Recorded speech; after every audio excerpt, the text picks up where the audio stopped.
At the age of 78, he finally comes clean about Andy Gibb. On September 1st, 1946, Barry Allen Crompton Gibb was born in Douglas, Illinois. He is renowned for his long history as a singer, composer, and artist. Gibb had a keen sense of music from an early age. He began singing with his brothers Robin and Maurice when his family recognized his talent. One of the most well-known bands in the world would eventually be formed by them. One group is the BeeGees. In the 1950s, they began their adventure with modest performances in Australia, but their extraordinary talent soon brought them international fame. The BeeGees enjoyed great success in the late 1960s and early 1970s. They gained notoriety as early adopters of the pop and disco sound and as harmony specialists. Barry was the group's musical and artistic leader due to his distinctive falsetto voice, and he frequently authored the majority of the songs. He contributed to the writing and production of numerous blockbusters, not only for the BeeGees, as well as for other well-known performers.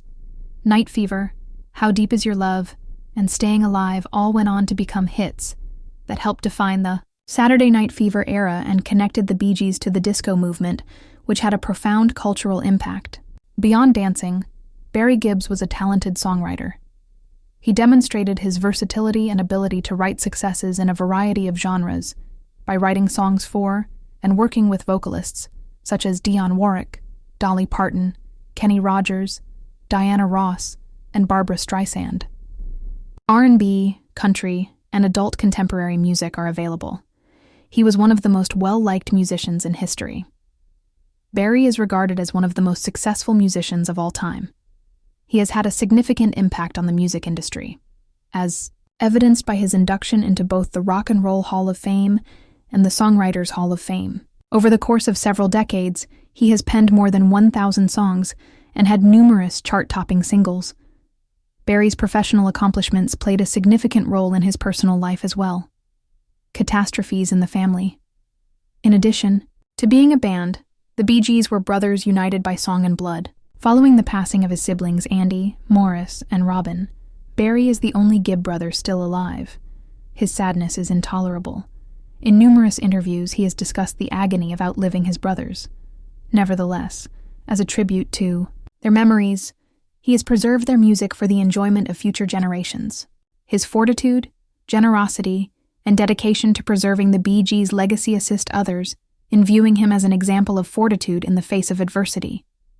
Millions of people worldwide may relate to Barry's music, which has a significant influence. On stage, he exuded warmth and confidence, and his falsetto voice rose to become one of the most well-known in music history. Even after decades in the industry, he continued to play with passion, engaging both younger fans who were discovering the BeeGees' music for the first time and older fans who grew up with them. His professional life, as demonstrated by musicians whose work endures for a long time, truly great music never goes out of vogue. Barry Gibb's personal life has been filled with significant occasions, unexpected twists, and relationships that hold great significance for him, much like his professional life. At the age of 19, he wed Maureen Bates, his first wife. The date of the wedding was August 22, 1966. Gibb was just beginning to establish himself as a musician at the time. He had to juggle the responsibilities of adulthood with the demands of his rapidly expanding company. However, their union was not durable. They first appeared to be committed to building a life together, but Gibb's growing celebrity and the demanding demands of being in the public eye complicated their relationship. They ended up living together for a brief period of time. The marriage was formally dissolved by July 1970. Gibb's brief marriage is frequently remembered as a watershed in her life. It demonstrates how difficult it was for rising artists to maintain stability at the height of pop culture in the 1960s. Soon after his first marriage ended, Barry Gibb was fortunate enough to meet the lady who would become his true love. Gibb met Linda Gray while taping the BBC's renowned music program, Top of the Pops in London. Gray's status and beauty were enhanced, at the time by her reputation as the former Miss Edinburgh. Gibb claimed that their friendship developed swiftly and that their meeting was entirely coincidental. Barry turned 24 on September 1, 1970, the day of his birth. They now have one of the longest-lasting marriages in the entertainment industry. Linda Gray and Gibb were married. Gibb's stability has been largely attributed to their connection, which has endured despite his brother's tragic deaths, changes in the industry, and even celebrity. In addition to their marriage, Barry and Linda created a large, close-knit family.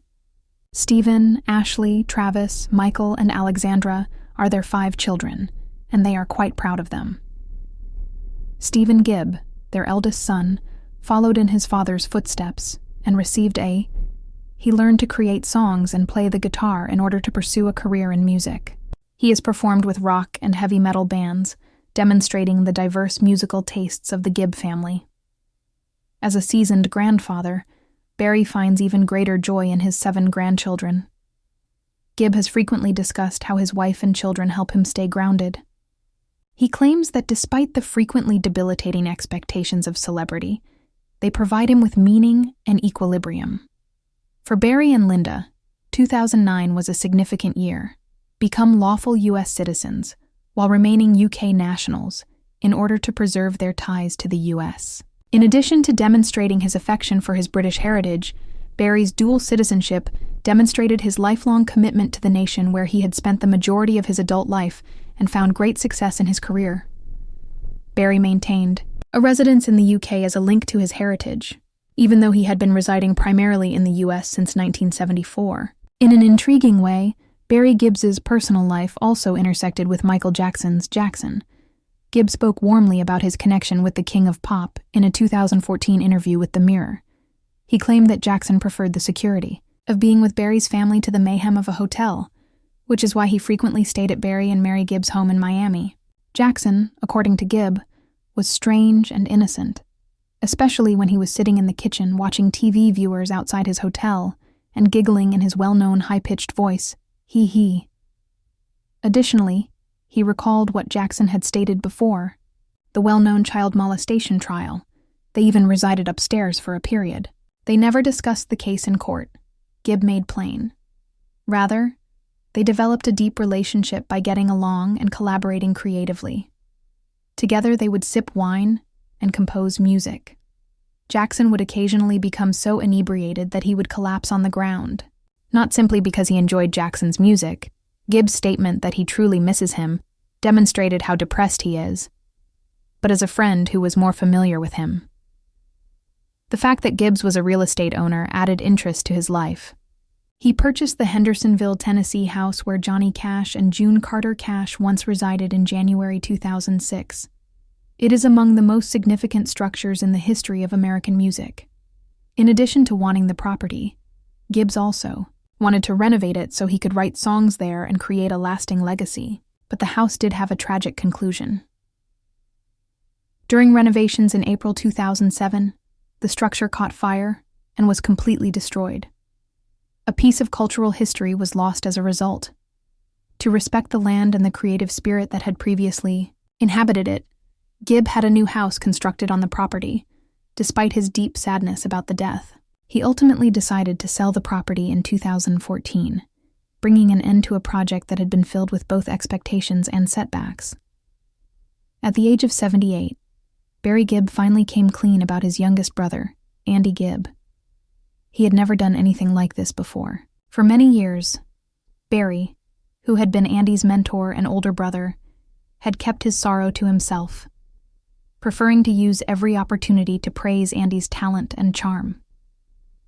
Barry spoke with a remarkable openness at a time when honesty and introspection are valued more than maintaining well-constructed public walls. He acknowledged that he had always experienced a challenging blend of pride, happiness, regret, and melancholy in his relationship with Andy. Andy Gibb was not merely the younger brother of the BeeGees. A bright, promising child caught Barry's eye. He seemed to be naturally affable and a natural vocalist. From the beginning, Barry saw aspects of Andy's performance that were comparable to the collective performances of him and his siblings. Co-writer and producer Barry worked with Andy on songs including I Just Want to Be Your Everything and Shadow Dancing. In addition, he was Andy's biggest admirer and dedicated all of his creative energy to ensuring Andy's success. Back then, Barry frequently claimed that Andy was the Gibb with the greatest pop voice, a born star who had the potential to dominate the global scene for many years. Despite Andy's youthful smile and millions of admirers, Barry recognized a vulnerability in him that few people did. At the age of 78, Barry told Andy the truth. He was too young and lacked the mental capacity to manage his rapid ascent. According to Barry, he had been concerned about his brother's frailty, his need for affection, and his wishing to fit in, and how the pressures of celebrity exacerbated such emotions. He claimed that before Andy had an opportunity to fully express himself, he was thrown into the spotlight. He was therefore vulnerable to the negative cravings that came with celebrity. Barry did not avoid a difficult section of the story. Andy struggles with drugs. Barry didn't want his brother's life to be remembered as only a warning tale, so he had been cautious about discussing it for years. However, in this subsequent reflection, Barry acknowledged how awful it was to watch as Andy battles his own demons. He talked about how powerless he felt knowing that no matter how much love and care his family provided him, he would never be able to completely escape the hold of narcotics and the mental anguish they caused. Barry's truth was one of dreadful sadness that would not go away, not one of condemnation. He claimed that he had frequently pondered what more he could have done to save Andy's life, such as giving him better advice or being stricter with his affection. When Andy passed away in 1988 at the age of 30, Barry was devastated. He never really recovered from the loss of his younger brother. He acknowledged, at the age of 78, that Andy's absence cast a silent shadow over all of the BeeGees' accomplishments, honors, notoriety, and legacy that would endure for many generations. Every time Barry listened to a recording of Andy's voice or sung one of his songs, it seemed as though time was slipping in on itself. It reminded him of the things he had lost far too quickly. However, Barry also spoke candidly about the love that endured beyond death. He described how books, the strong brotherly bond, and music all carried on Andy's memory. Every note he sang, every song he wrote, and every stage he appeared on had Andy by his side. Andy was never just the little brother who didn't get enough time.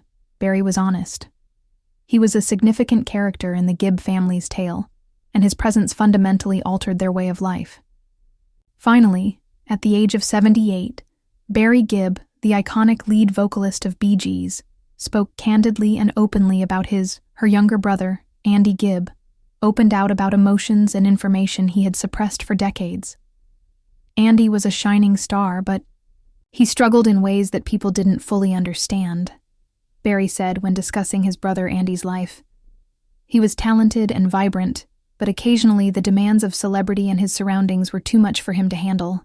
Barry claimed that he had just now fully comprehended the lasting impact Andy's death at the age of 30 had had on his life. According to Barry, Andy passed away 5 days after turning 30, a milestone that ought to have been celebrated, but instead became a time of sorrow. He stated, "We had a fight right before his birthday, and I never thought that would be the last time I would see him alive. I carry that with me at all times." Barry's thoughts extended beyond the final moments of sadness. He discussed Andy's charisma, musical prowess, and the manner. According to Barry, Andy possessed a unique quality that could readily win people over. They adored him, not just for his music, but also for his warmth, humor, and kindness. But I wish I had done more to shield him from the dangers of fame. The discussion also touched on Barry's persistent, heavy, complicated emotions of shame and obligation as an elder brother. "I always tried to lead him and help him," she continued. He acknowledged that when someone is dealing with their own issues, love may not always be enough.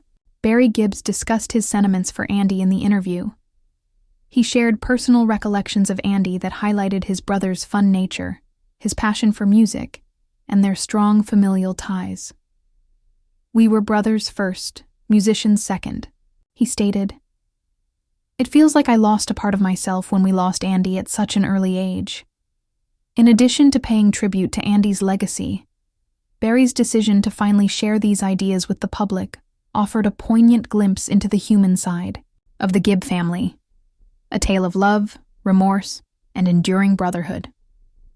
His thoughts serve as a reminder of the beauty and frailty of life, as well as the fact that, despite prosperity and celebrity, family and connection remain the most significant things in the world. In addition to being a revelation about Andy, Barry Gibbs's remarks at the age of 78 served as evidence of the enduring complexity of familial love.